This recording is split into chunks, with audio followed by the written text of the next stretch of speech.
구약시대에 성전하면 떠오르는 인물 하나 있죠. 솔로몬입니다. 요즘 새벽마다 열왕기 상을 읽고 있습니다만 솔로몬이 성전 짓는 이야기입니다. 그런데 사실 성전을 처음 생각해낸 인물은 솔로몬이 아니었습니다. 아버지 다윗이었습니다. 다윗 평생 천하를 호령하면서 이제 안정된 나라가 되었다 싶으니 성전을 짓고 싶었습니다. 그런데 하나님께서 막으셨죠.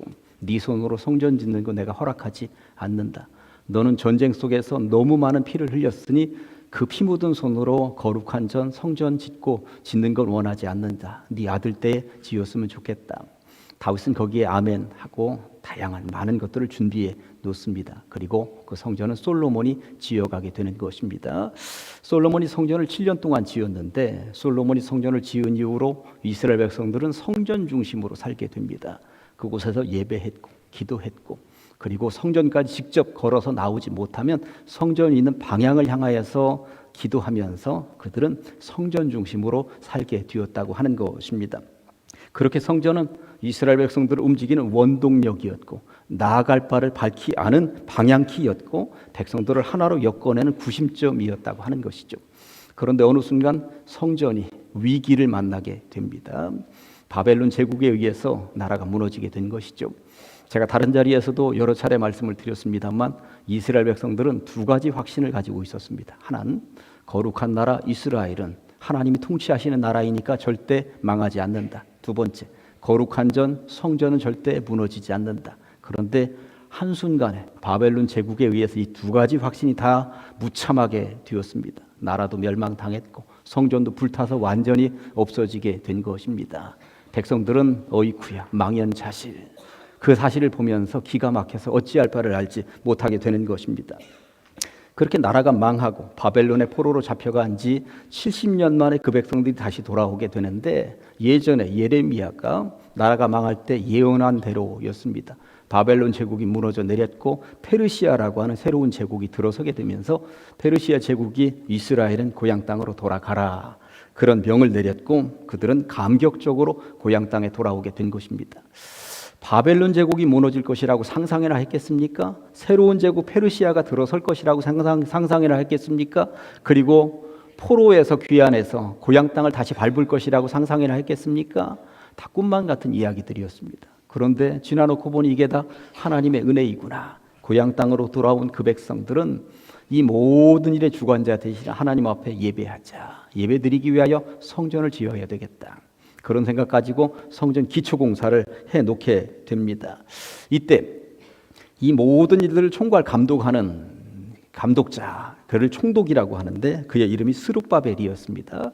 보통 솔로몬이 첫 번째로 지었던 성전이다 해서 첫 번째 성전의 이름을 솔로몬 성전이라고 합니다만 포로에서 돌아온 이후에 두 번째 성전을 짓게 되는데 스룹바벨이 중심이 되어서 짓는다 해서 두 번째 성전 이름을 스룹바벨 성전이라고 하는 것입니다. 솔로몬은 첫 번째 성전을 지을 때 사실 수월하게 지었습니다. 왜 그러냐 하면 아버지 다윗이 재정적으로 탄탄하게 준비를 해 놓았고요. 솔로몬 시대는 역대 이스라엘 나라 가운데 가장 부강한 나라였습니다. 그러다 보니 외국에서 최고 좋은 목재와 최고 좋은 석재를 가지고 와서 성전을 짓게 된 것입니다.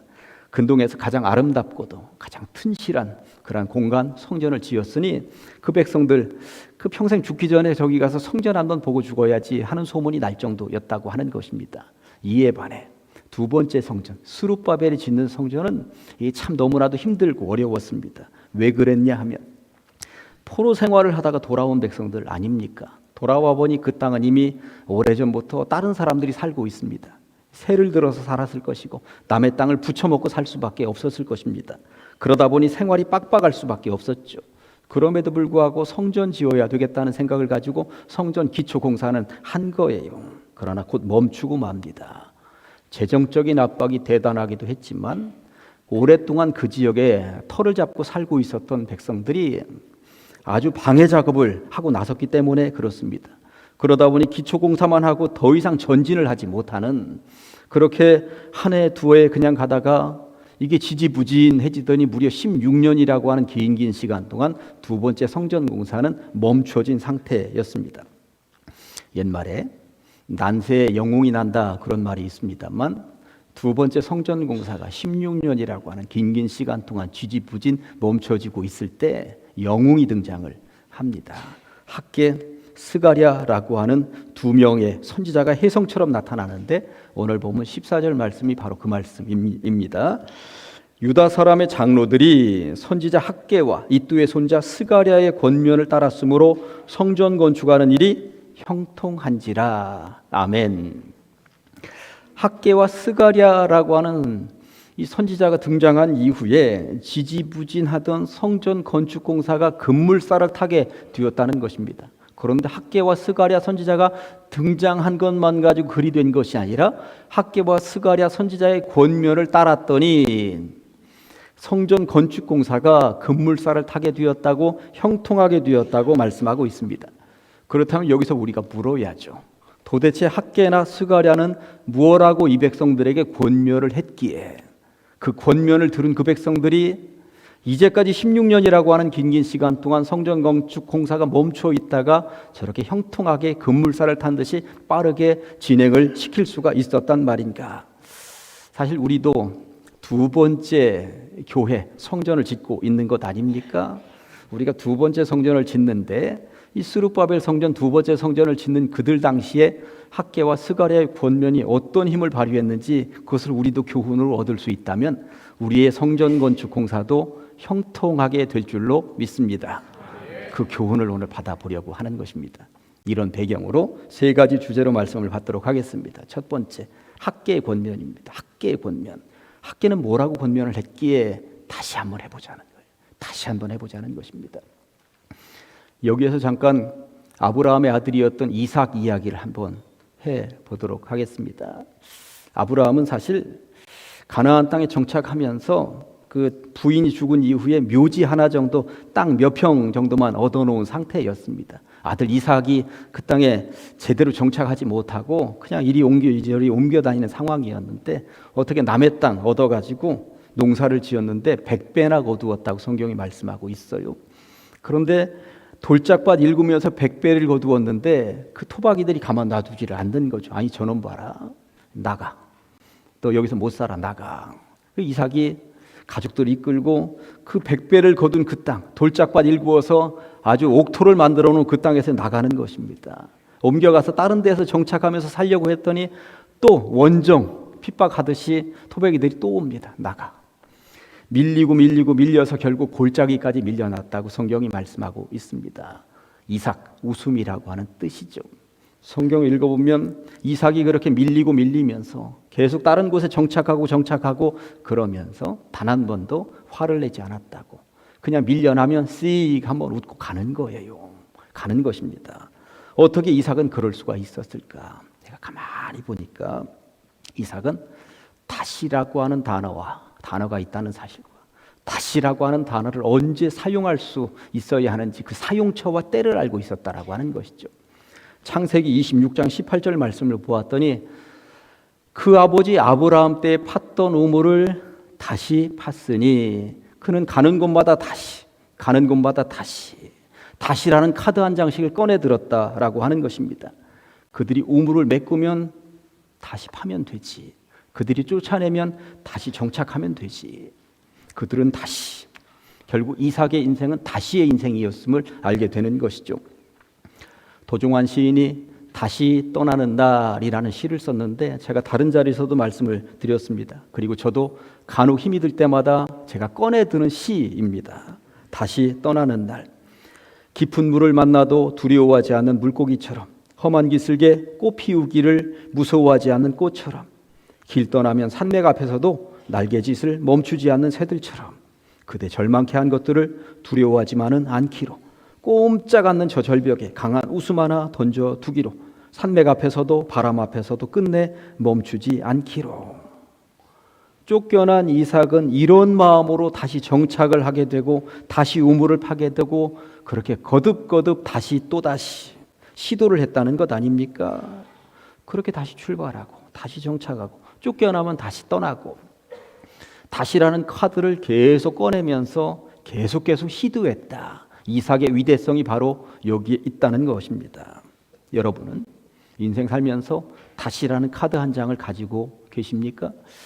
인생을 둘로 나눌 수 있지 않을까. 다시라는 카드를 이 품에 간직하고 있다가 때로 힘들고 어려울 때마다 그 카드를 꺼내들면서 다시 한 번 더 시도해보는 사람과 다시라는 카드가 없어서 그냥 주저앉고 많은 사람이 있는 것은 아니겠는가. 결국 이삭은 힘이 들고 어려울 때마다 쫓겨날 때마다 다시 한 번 해보자 그러면서 걸어갔다는 것이죠. 여기에 이삭의 위대성이 있다는 것입니다. 남유다가 바벨론 제국에 망하고 성전이 불타 없어졌을 때 이야기를 다시 한 번 더 해보면 이스라엘 백성들로서는 얼마나 기가 막혔을까요? 그런 백성들을 앞에 두고 예레미야가 눈물로 호소합니다. 다시 한 번 더 일어서야 되지 않겠느냐고. 나라는 망했고 성전도 불탔고 바벨론의 포로로 잡혀가 있어서 뭐 하나 해낼 수 있는 것이 아무것도 없지만 그들 앞에서 예레미야가 우뚝 섭니다. 그리고 다시라는 카드를 꺼내드는데 예레미야 애가 5장 21절 말씀이 이렇습니다. 여호와여 우리를 주께로 돌이키소서. 그리하시면 우리가 주께로 돌아가겠사오니 우리의 날들을 다시 새롭게 하사 옛적 같게 하옵소서. 다시 한 번 더 주님께로 돌아가고 싶습니다. 다시 한 번 더 예배하고 싶습니다. 다시 한 번 더 그 성전을 회복하고 싶습니다. 하나님 다시 한 번 더 우리에게 힘을 부여하여 주시옵소서. 할 수 있습니다. 할 수 있습니다. 황선하라고 하는 시인이 시든 꽃에 반하다라는 시를 썼는데 시들어가는 꽃을 보면 놀라지 않게 조심스레 다가가 입술에 닿은 깃털의 촉감 같은 목소리로 아직 햇빛이 반할만 하오라고 속삭여 주어야지. 사실 시는 여기에서 끝납니다. 그런데 뒷부분을 한번 상상해 보면 시들어가는 꽃이에요. 어디 내다버리기에 딱 합당한 꽃이겠죠. 그럼에도 불구하고 시인은 그런 꽃이지만 힘을 한번 내보라고, 마지막 힘을 내서 향기를 한번 우리한테 날려줘 보라고. 그 시들어가는 꽃에게 지금 막 힘을 북돋아주고 있는 거잖아요. 저는 이 시가 예레미야 애가를 기록한 예레미야의 마음이었겠구나. 망한 나라 백성들, 성전이 불타서 어디 구심점이 사라진 백성들, 포로로 잡혀가서 남의 땅에서 살고 있는 백성들, 시든 꽃이죠. 이제 메말라가는 꽃입니다. 희망 한 자락이 보이지 않는 꽃입니다. 그런데 그런 백성들에게 우리 아직 살아있다고, 아직 향기를 드러낼 수 있다고, 아직 견딜만 하지 않냐고 다시 시작해보자고 귀에다 대고 지금 속삭이고 있는 것입니다. 예레미야는 그 백성들에게 다시라는 카드를 지금 꺼내던 것입니다. 그리고 그 백성들은 용기를 내본 것이죠. 오늘 본문에 등장을 하는 두 번째 성전 스룹바벨 성전을 짓는 일에 지지부진 미루어지는 것을 보면서 학계 선지자도 다시라는 카드를 지금 꺼내 들었습니다. 에스라 5장 2절 말씀이 이렇습니다. 이에 스알디엘의 아들 스룹바벨과 요사닥의 아들 예수아가 일어나 예루살렘에 있던 하나님의 성전을 다시 건축하기 시작하며 하나님의 선지자들이 함께 있어 그들을 도왔다고 말씀하고 있는 것입니다. 70년 만에 고향 땅에 돌아와서 성전을 건축하려 하는데 재정적으로 너무 힘들어서, 그리고 방해자들도 나타나서 아무것도 못하고 있을 즈음에 하나님의 선지자들 학개와 스가랴가 나타나서 다시라는 카드를 꺼내 들었더니 그들이 힘을 내서 다시 시작했다는 것입니다. 거듭 말씀드립니다만 솔로몬이 지었다는 성전은 수월했습니다. 아버지가 다 준비 다 해놨고 솔로몬 시대는 너무나도 부강했고, 그런데 지금 이스라엘의 형편, 두 번째 성전을 짓는 이스라엘의 형편은 어떠했다고요? 남의 나라에서 포로 생활하면서 가진 것이 별반 없습니다. 헌금 한번 해보십시다 해도 헌금 낼 돈이 없었을 것입니다. 이때 학개 선지자가 그 백성들을 격려하면서 다시라는 카드를 꺼내 든 학개 선지자가 그들에게 격려하면서 하는 이야기가 학개 2장 8절이죠. 은도 내 것이요 금도 내 것이니라. 만군의 여호와의 말이니라. 아멘. 무슨 말입니까? 포로에서 돌아왔으니 너희들 주머니에 돈 없는 거 다 안다는 거야. 그러나 이 땅의 주인은 누구? 하나님. 우리가 하나님의 재정으로 건축하는 것이지 어떻게 너희들 주머니에 텅텅 빈 거 아는데 어떻게 우리가 하겠느냐. 그러나 중요한 것, 학개가 그 이후에 펼쳐가는 내용은 하나님의 재정으로 지어가는 것인데, 이후에 이 성전 지후에 우리 민족이 더 큰 복을 받아 누릴 것이니 한번 시도해 보지 않겠느냐고 그런 이야기를 하고 있는 것입니다. 그러니 팔을 걷어 붙이자고, 다시 망치를 들어보자고, 다시 삽을 들어보자고, 다시 한 번 더 시도해 보지 않겠느냐고 학계 선지자는 그렇게 격려하며 지지했다는 것이죠. 제가 요즘 들어서 성도들에게 자주 만나는 사람마다 자주 하는 이야기는 교회는 신비다라고 하는 것입니다. 교회는 정말 신비로운 공동체입니다. 특별히 교회 건축을 보니까 신비로운 것이 교회 건축이더라고요. 안 될 것 같은데 돼요. 어려울 것 같은데 되더라고. 힘들 것 같은데 어떻게 보면 하나님이 다 해놓으셨더라고. 이게 교회이고 교회 건축의 역사이더라는 것입니다. 제가 보니까 교회 성도들이 부자라 해서 짓는 것도 아니고 수십억 수백억을 누군가가 헌금했다 해서 짓는 것도 아닙니다. 결국 주님의 저는 주님이 주시는 하늘 재정으로 짓는 것이 진짜 교회인 것이구나. 이것이 바로 스룹바벨이 지었다는 두 번째 성전 건축 이야기인 것이고요. 40여 년의 역사를 가지고 있는 우리 가장제일교회가 두 번째 성전을 지어가는 우리의 이야기라고 하는 사실을 저는 깨닫게 되었습니다. 건축의 과정을 보면서 이런 확신이 있습니다. 세상의 다른 여타의 교회들 건축도 그러했겠지만 우리 가장제일교회 건축은 정말 하나님이 하시는 건축이구나. 저는 이 확신 하나는 분명합니다. 하나님의 일하심을 매일 매 순간마다 우리가 보게 되는 것입니다. 그러니 해보는 것입니다. 다시 또 해보는 것이고 시도해보는 것입니다. 잘 지어가게 될 줄로 믿습니다.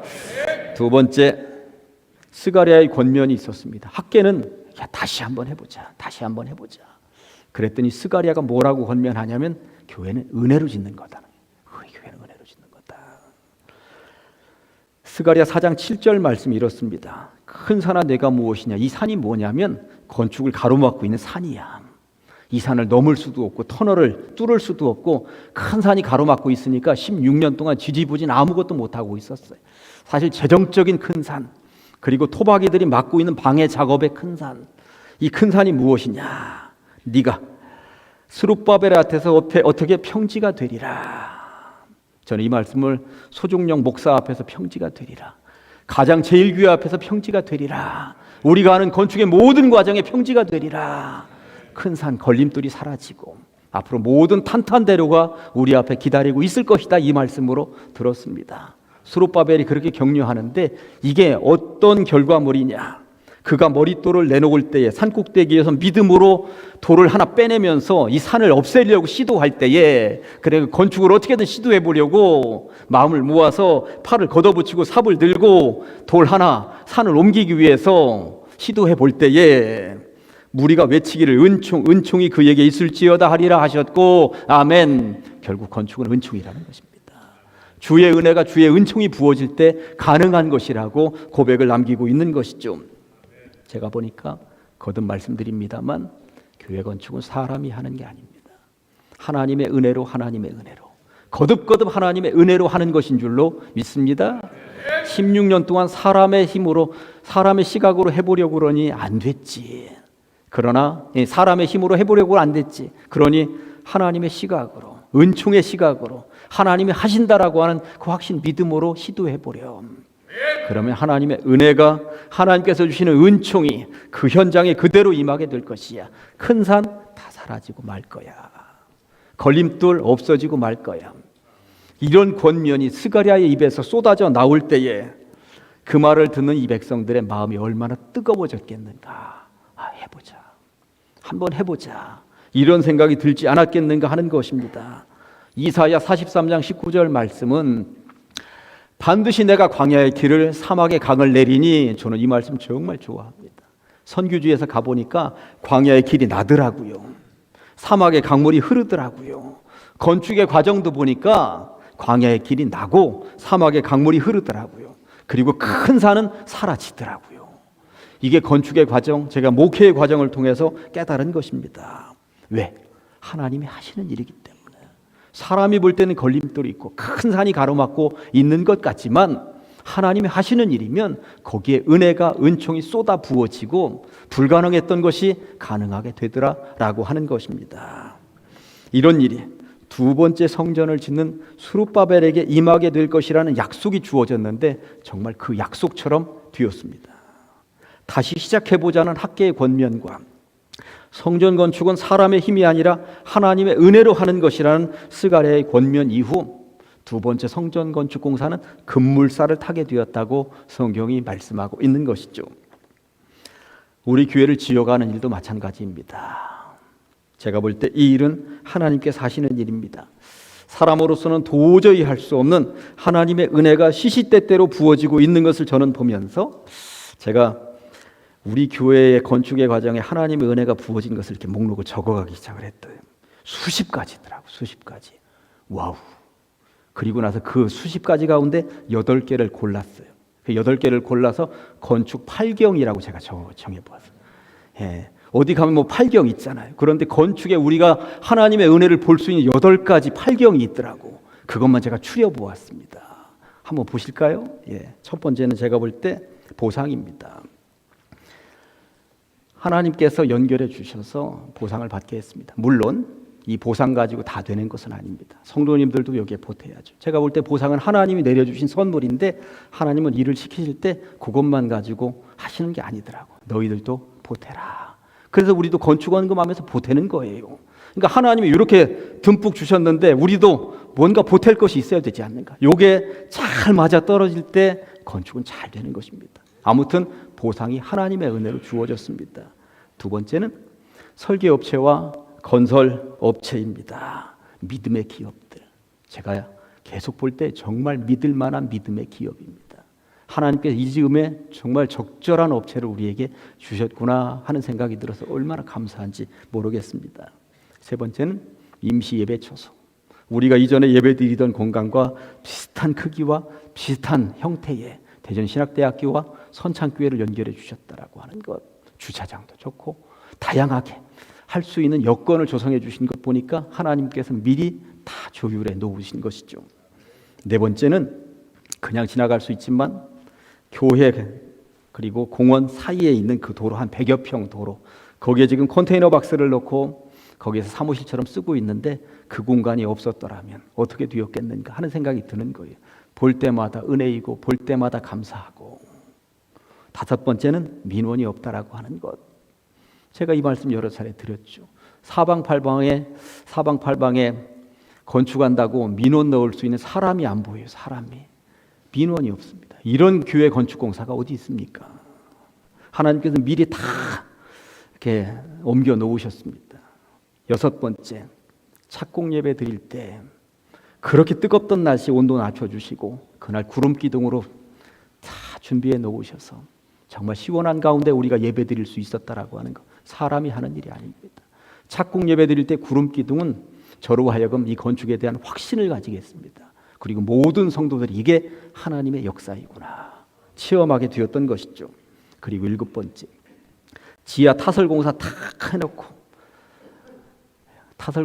해놓고 명절 딱 되었을 때 명절 때부터 폭설이 쏟아지고 날씨가 그렇게 춥게 하신 것은 하루만 미뤄졌으면 이게 어떻게 되었겠는가. 아니 추위가 하루만 빨리 왔었으면 우리는 큰일 날 뻔했습니다. 그러나 한 채 오차도 없이 지하 타설 딱 끝나자마자 그때부터 추워지고 폭설이 쏟아지고 하나님이 하시는 일이죠. 그리고 여덟 번째, 건축한다 하면 다 도망가고 건축한다 하면 어느 분은 그러더라고 30% 빠져나간다고. 그런데 저는 건축할 때 30%가 더 부흥할 것 같다는 생각이 드는 거예요. 건축할 때 새신자가 오는 교회는 우리 교회밖에 없습니다. 정말 이것은 하나님이 하시는 일입니다. 하나님이 하시는 일입니다. 제가 건축 8경 뽑았는데 여러분들도 공감하시죠? 이런 은혜가 우리 교회에 있습니다. 이런 은혜가 있습니다. 이런 교회 성도들이라고 하는 자부심을 가지고 저는 이런 교회 담임 목사라고 하는 자부심을 가지고 우리가 해 나갈 때에 다시 또 한번 해보시자고요. 그런 은혜를 받아 누리기에 충분한 성도가 한번 되어 보시자라고 하는 것입니다. 아무튼 우리 교회 건축은 이렇게 하나님께서 하시는 일입니다. 그 은혜를 두 노로로 다 체험할 수 있으시기를 간절히 축원합니다. 세 번째, 하나만 더 덤으로 간단하게 말씀을 드립니다. 세상 사람들의 도움입니다. 바벨론 제국이 이미 망했고 근동의 강자는 페르시아 제국이 들어선 거예요. 페르시아 제국의 관리들이 예루살렘에서 어느 날 이렇게 보았더니 아니 어떤 사람들이 성전을 짓는다고 북적북적대고 있네. 야 너희들 뭐 하는 거야? 아 우리 성전 짓습니다. 누가 성전 지으랬어? 옛날에 페르시아의 왕이 우리 성전 지으라고 허락한 적이 있습니다. 그래 나는 모르겠는데 내가 그럼 페르시아 제국 왕실에다 물어봐야지. 공문이 왕실로 갔습니다. 먼 거리잖아요. 요즘처럼 무슨 빠르게 움직일 수 있는 시대가 아니니까 말을 타고 달려갔을 것입니다. 갔더니 예전에 이스라엘 백성들은 고향으로 돌아가라 했었던 왕의 이름은 고레스였는데 지금은 다리오라고 하는 왕으로 바뀌어 있습니다. 16년이 흘렀으니까 다리오 왕이 그 공문한 것 보면서 뭐 예루살렘에 성전을 짓는다고 우리가 옛날에 이걸 허락했다고 야 한 16년 전 공문 한번 찾아봐. 창고 그냥 먼지가 푹석푹석 되는 곳에 가서 공직자들이 전부 다 가서 옛날 공적인 문서를 찾기 시작을 한 것입니다. 그랬더니 16년 전에 고레스 왕이 이스라엘 세 가지 내렸다는 것입니다. 이스라엘 백성들 돌아가라. 두 번째 돌아가면 성전 지어라. 세 번째 성전 짓때 성전 건축 공사에 페르시아 제국의 세금도 일정 정도 주어라. 이 세 가지 공적인 문서가 발견이 된 것입니다.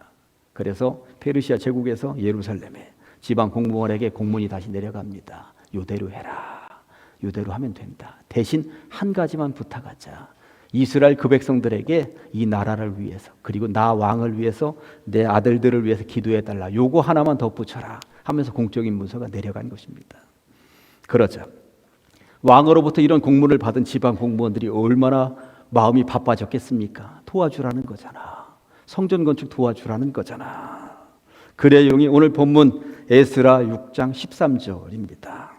다리오 왕의 조서가 내림에 유브라데강 건너편 총독 다뜨네와 스달보스네와 그들의 동관들이 신속히 준행하니라. 아멘. 세상의 공무원들이 도와주기 시작을 했다는 것입니다. 페르시아 제국의 공적인 세금을 성전 건축하는데도 일정 정도 도와주면서 하라는 것이었습니다. 아까 건축 8경 가운데 첫 번째 보상 우리 교회 보니까 믿음의 식구들의 헌금만 가지고 짓는 것이 아니라 세상 사람들의 세금 가운데 이게 우리에게 보상이 들어왔고 그러고 보니까 그런 재정 지원도 있구나. 이게 세상의 도움이구나. 서구청에 공적인 문서가 올라갔을 때 서구청 공무원들 가운데 심의위원회가 있어서 거기서 심의할 때 1차에 통과된 교회는 우리 교회밖에 없을 것입니다. 2차, 3차 그렇게 미뤄지는 경우가 태반인데 우리 교회는 1차에 탁 통과돼서 일이 이렇게 빠르게 진척이 되었다라고 하는 것입니다. 그러고 보니 하나님께서 전부 다 조정해 주시고 조율해 주시는구나. 우리 교회 건축이 이런 것이구나 하는 것을 깨닫게 되는 것입니다. 말씀 정리합니다. 오늘 본문은 스룹바벨을 중심으로 하여 두 번째 성전 건축 공사가 진행 중에 있는 장면입니다. 처음에는 지지부진 16년이라고 하는 긴 시간 동안 미적되고 있었는데 다시 시작해보자는 학계의 권면과 스룹바벨 및 그리고 성전은 사람이 아니라 하나님의 의뢰로 짓는 것이라고 하는 스가랴의 권면이 그 백성들의 마음을 움직였고 그 백성들의 마음을 뜨겁게 달구었고 그리고 덤으로 페르시아 제국에서도 야 공적인 세금 거기다가 보태주어라 하는 일이 있다 보니까 이 모든 것들이 박자가 잘 맞아서 건축하는 일이 빠르게 형통하게 진행되었다라고 하는 이야기일진데 우리 교회도 두 번째 성전 건축 공사가 진행 중에 있습니다. 두 번째로 다시 짓는 이 건축에 하나님의 은혜가 지금 부어지고 있으며 덤으로 세상에서도 우리를 주목해서 보면서 이 모양 저 모양으로 도와주고 있으니 스룹바벨 시대의 성전 건축 공사가 형통하게 급물살을 탄 것처럼 우리들의 건축도 정말 형통하게 잘 될 줄로 믿습니다. 그런 건축의 현장을 통하여 하나님의 일하심을 보게 될 줄로 믿습니다. 기도하십니다. 하나님 감사합니다. 거룩한 주일입니다. 에스라서에 등장을 하는 스룹바벨 성전의 건축 과정을 통하여 우리가 배우게 하시니 감사합니다. 다시 짓는 두 번째 성전입니다. 하나님의 은혜로 지어가길 원합니다. 세상에서도 주목해서 보는 건축입니다. 이 모든 일을 통하여 하나님의 일하심을 보게 하여 주시옵소서. 예수님의 이름으로 기도합니다. 아멘.